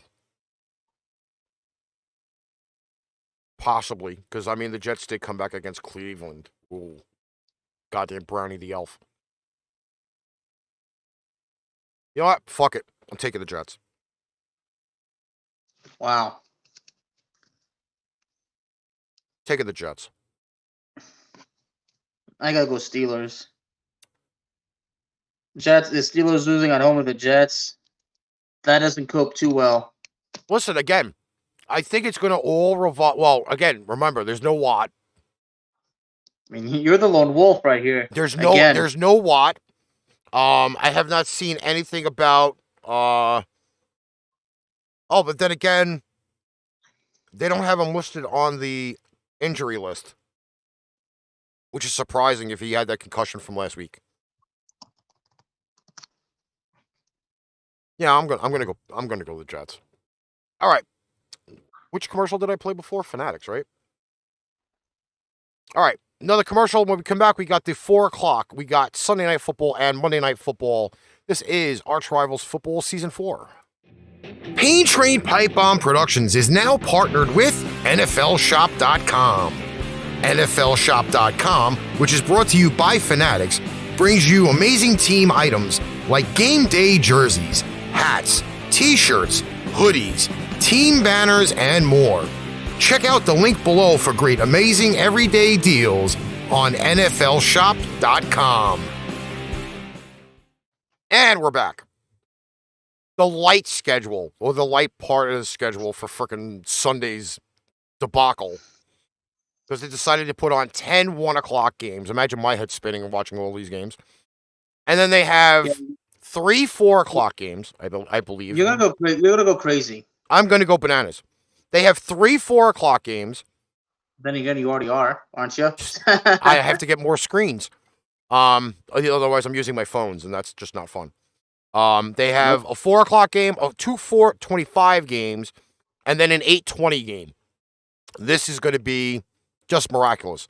And the game that gets its own attention for 20 minutes is the Arizona Cardinals traveling to Carolina. Cardinals, Panthers, 4:05 p.m. Eastern Standard Time. My God. You know what's interesting about this game? That there's probably going to be shitty weather because the game is being played in Carolina.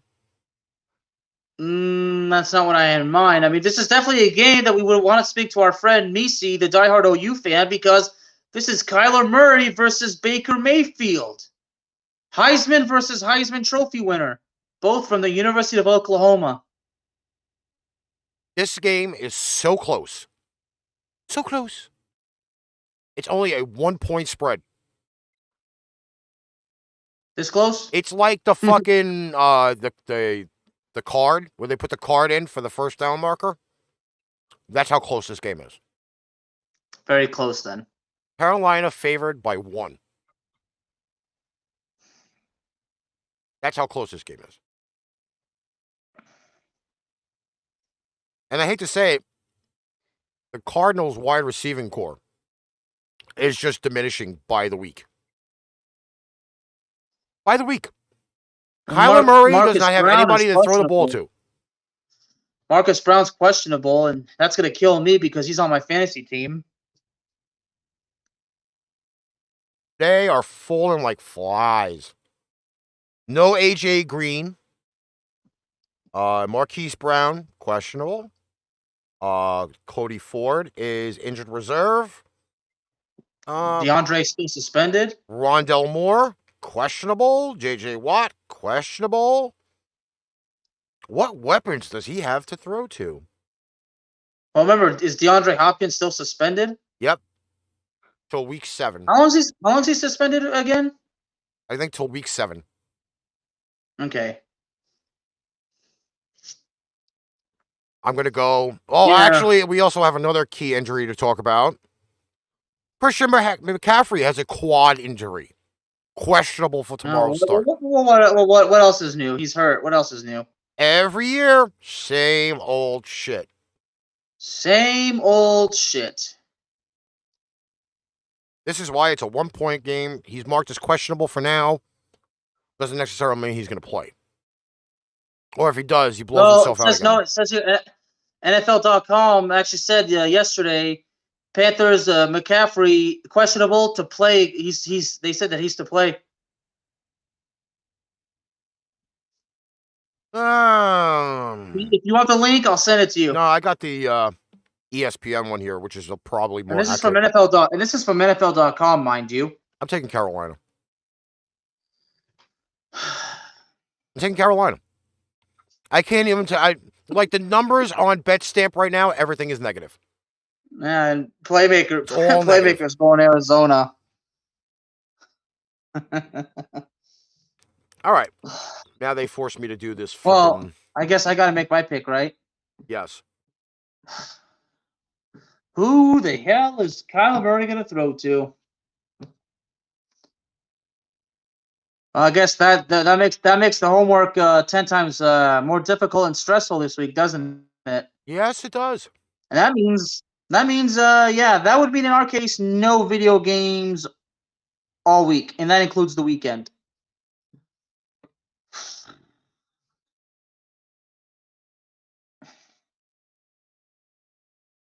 I love it when you're percolating on trying to figure out which pick you're going to go. I mean, the fact if Kyler Murray has nobody to throw to, I like that. I mean, how do you go? How can you go against Carolina? But can Carolina truly get the job done? How do you pick Carolina if you have no Christian McCaffrey?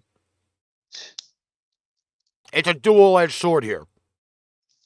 This is the worst week to pick football. It is the worst week. Yeah, and you say that another week could be even 10 times worse. Well, wait till we talk about the next game. To hell of it, you're a lone wolf again. I got to go Arizona.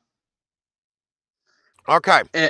And before we recap, we should try to get Misi's pick because again, Sooner Heisman Trophy winner versus Sooner Heisman Trophy winner.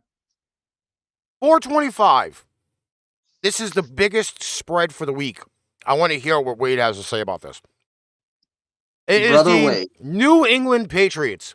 Mac Jones-less. Jacoby Myers-less. I want to hear your thoughts. Traveling to the frozen tundra, which won't be frozen this weekend. New England Patriots versus the Green Bay Packers. Packers are favored by 9.5 points. We round that to 10. Yeah, we don't do the half spreads, right? Nope. We go full. We don't go half. Betstamp. Well, I don't know if you know, but 3 hours ago, ESPN made a confirmation. Should I give it to you? Yes. And this involves your Patriots. Should I give it to you? Go ahead. Jacoby Myers has been ruled out. Yes, I said that. Oh, you did? Yes, I did. I'm on it. Didn't notice it. That's why nobody should ever doubt you, right? Okay, so nobody should question your methods, my friend. As much as I love Sharon as a little sister, let me teach you about my New England Patriots. Brian Hoyer is the starter this weekend. Okay? He's not started a game since he was with the Indianapolis Colts. That was 3 years ago. Before the world went to shit. Remind you, we had Cam Fig Newton as our starting quarterback 2 years ago. Last year, we had Mac Jones as our starting quarterback. And apparently the injury with that high ankle sprain to Mac is a lot more serious than anybody thought it was for. Because he was seen on Friday at practice, hidden behind the kicking net. Why? Because he can't move. Jacoby Myers is the Patriots' leading receiver for the not 1 year, not 2 years, but 3 years running. He's their leading receiver. He's not playing. Unless somehow miraculously in a crystal ball, we see Hunter Henry pick his game up. We see Jonnu Smith pick his game up. Kendrick Bourne coming out of the doghouse in Green Bay, which I don't see that happening very much either. Nelson Aguilar could hold on to a ball. That would be amazing.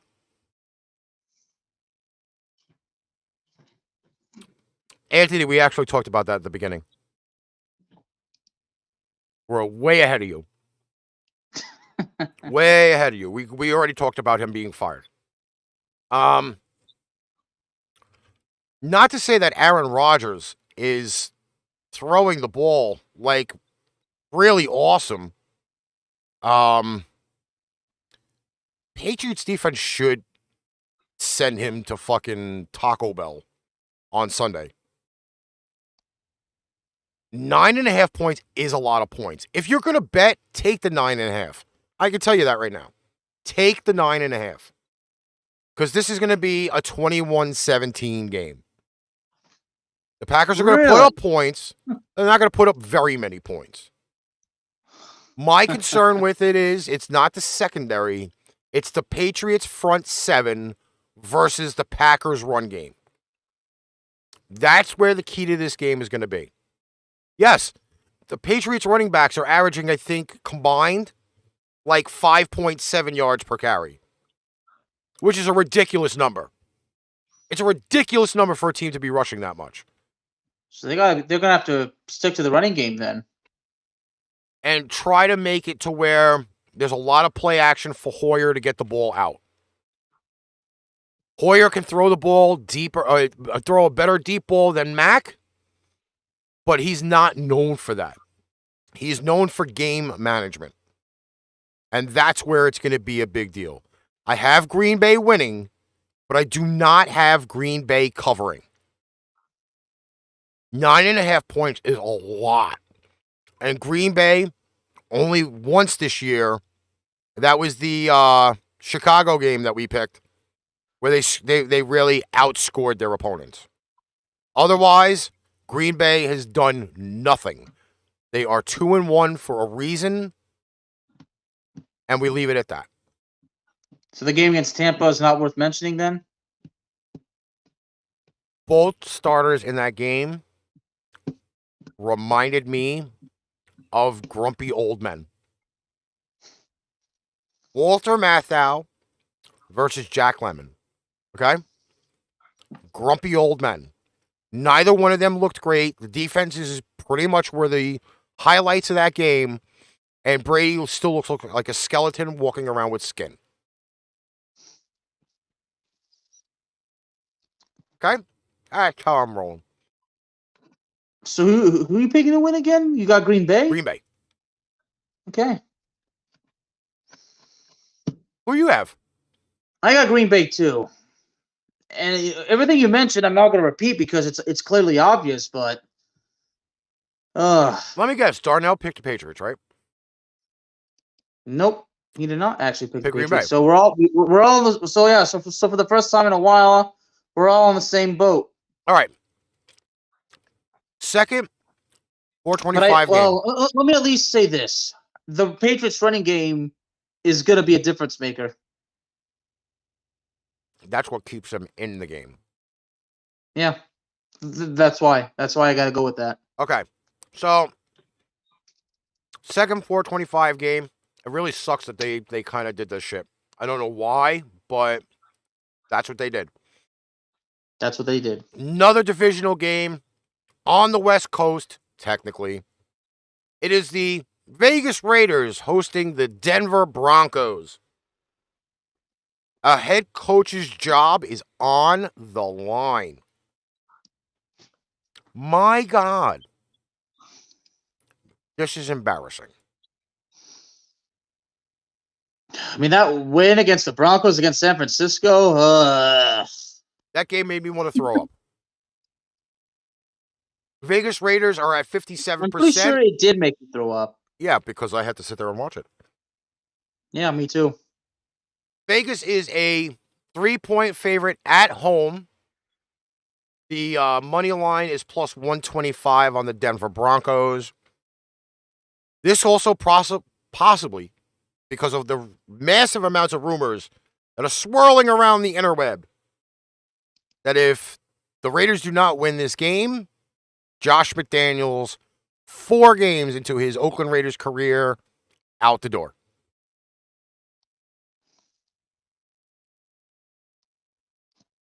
This is one that you definitely want to take a nap through. No kidding. Raiders have not lived up to any expectations. And again, the Denver Broncos, they haven't either. And the Broncos are 2-1, but Las Vegas is 0-3. My problem is that the Denver Broncos can't score points. What is Russell cooking? Not very much. Something obviously we can't say. We can't say we're going to smell what Russell's cooking. He is tasteless and then I still find it to be, and I am calling out Broncos fans right now. I'm calling them out. How many orange pumpkin jerseys you guys are wearing? Okay.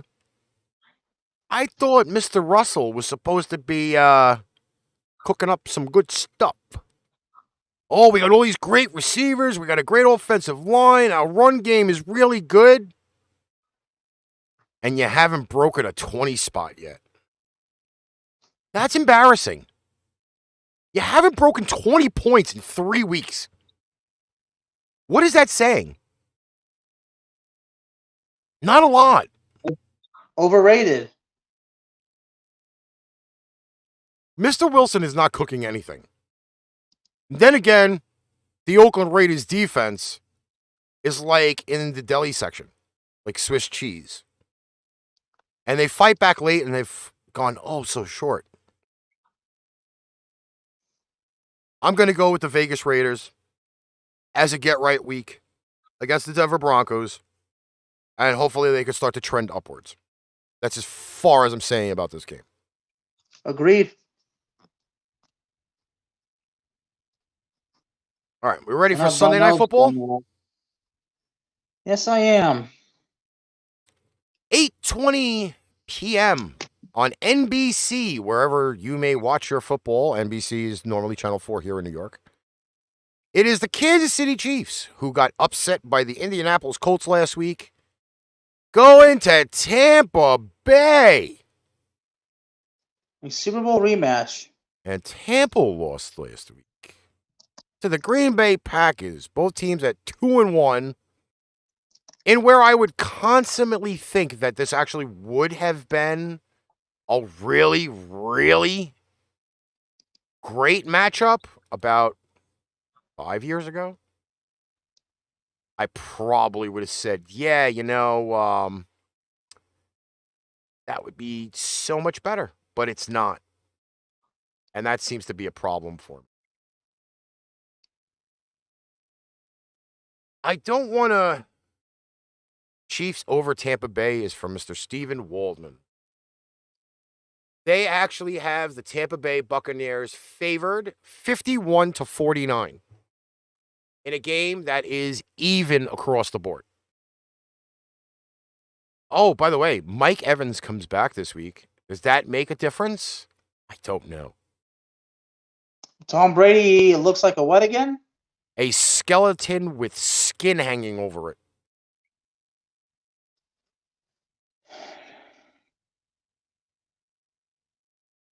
Screw it. I'm going Kansas City. I was actually kind of thinking the same thing. My only issue with this game, and I know I really should be spending a lot more time over this, it seems to be over the last 2 weeks, Patrick Mahomes has been arguing with Eric Bieniemy. He has been arguing with Andy Reid. He needs to take the pacifier out of his mouth. He needs to take the diapers off that his fiance put on him and play football. Oh, those past babies making that funny sound with the pacifiers. They're funny. Brady needs to start taking his Geritol and putting some more weight back on, because I don't want to hear the excuse he doesn't have any weapons. Okay? I don't want to hear this excuse. For 20 years, we've seen Tom Brady operate with not high-level talent. And he won 6 Super Bowls.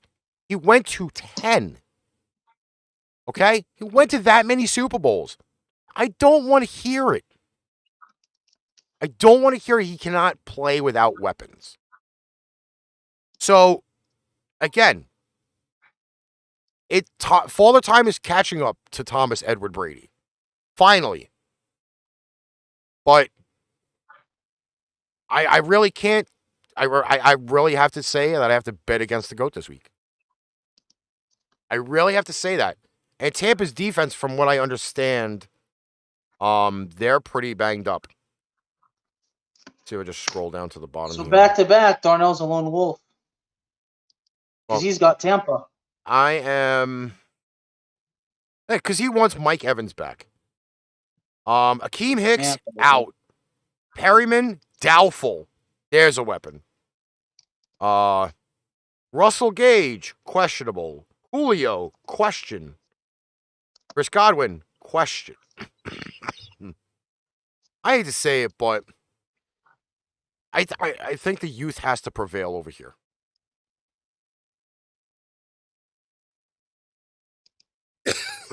You know what, Steven? I don't think so. I don't think so. As much as I want to tip the hat to Mr. Thomas Edward Brady, he needs a swan song and let some other guy get a better shot at a job.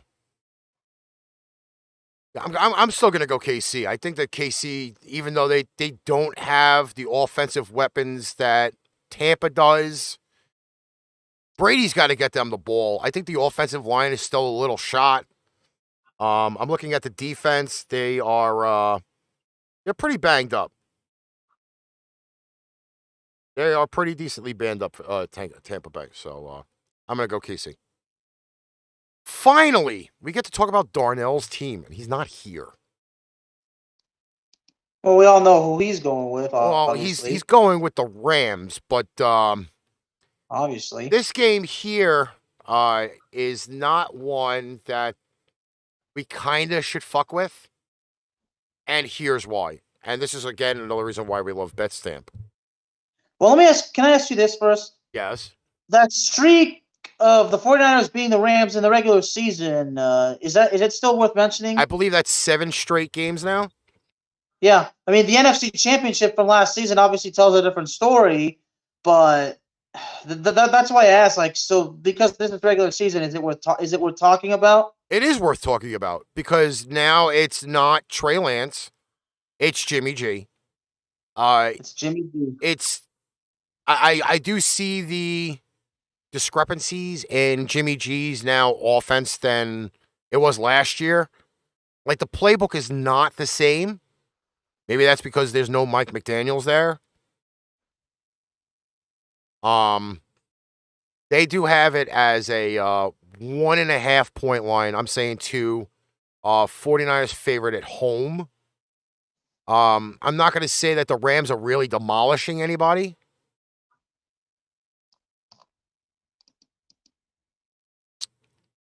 Well, and I should really go with my that game against Arizona. I mean, it speaks for itself, because I mentioned this. I mean, against the. Do you want to know an interesting fact about Matthew Stafford from the game against Arizona? Sure. No touchdowns, didn't throw any. He was 18 for 25 for 249 yards, but no touchdowns. Yes, but they ran considering the ball the fact more. that both quarterbacks went the game with no touchdowns. Yes, but they also ran the ball more than they did pass the ball. Yeah, that's true. Which is what they really should be doing. Well, hey. Kyler Murray threw the ball 58 times and completed 30 and had 37 completions. Okay, but again, you were talking about the Rams. But the Rams were ahead. Yeah. That's the problem. And then against Atlanta, we talked about this. Against Atlanta, the Rams nearly squandered a 28-3 lead. Let me just confirm something that I'm pretty sure I saw earlier. I know you saw it. The 49ers this week are going to be without Trent Williams. They're going to be without Al-Shazier. They're going to be without Trey Lance. Elijah Mitchell. Well, we all knew that. They are. I don't see is Jimmy Ward is injured reserve. I'm kind of looking for another Bosa. I don't see him on the list.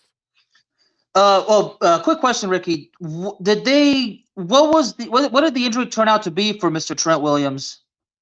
Trent Williams is out with a high ankle sprain suffered in the Broncos loss. Okay.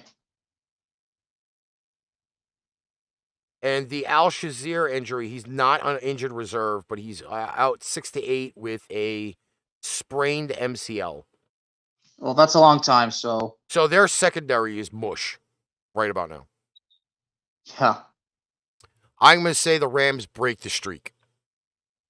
Yeah. I'm going to say the Rams break the streak. All streaks are meant to be broken at some point. I mean, the Undertaker's streak was the same way. Yes. And I think this streak ends this week. That's what I really feel. George Kittle, I mean, you can't trust the guy. I mean, well, speaking of George Kittle, in my other fantasy league with Third Down Thursdays, I was actually offered Trent Kittle along with Curtis Samuel in exchange for Leonard Fournette. I actually spoke to you about this. Yes. Yeah, I mean, I understand, my good buddy, who made the request. He's in a dire need of a running back, but I said, sorry, buddy, I can't do it. All right, and that is it for today's show. Once again, thanks to all of our sponsors, NFLShop.com, Fanatics.com, Points.com, our newest sponsor, Betstamp. Again, if you guys are interested, you guys do a lot of prop bets, player bets, regular straight ups, line bets, under-over bets. Get in touch with me. I'm telling you, this app is well worth it. It keeps track of all of your betting apps, gives you the best options on which lines to play. I know here in New York we have 5, and it also will take and track all of your bets from whatever apps that you make. So it's like pretty much a one-stop shop. It's the kayak of sports betting. We do have the promo code. Promo code is ArchRivals. Alex, any final words? No, sir. All right. We'll be back on the air with Pipe Bomb Radio NYC, 4 p.m. Eastern Standard Time on Mixlr. And then Arch Rivals will be back 8 p.m. Eastern Standard Time on Facebook and YouTube. That is the Bear Man. I am your master of mayhem. That's how you do a football show. And we're out of here. You've just experienced Arch Rivals Football Season 4. Click that like button and subscribe so you'll be notified when a new Arch episode is live on the air. Check out our sponsor links down below for everyday deals on Fanatics, NFLShop.com, and Points.com. Need merch? Check out www.paintrainpipebomb.threadless.com for quality merch at amazing prices. Tune in again next time for Arch Rivals Football Season 4.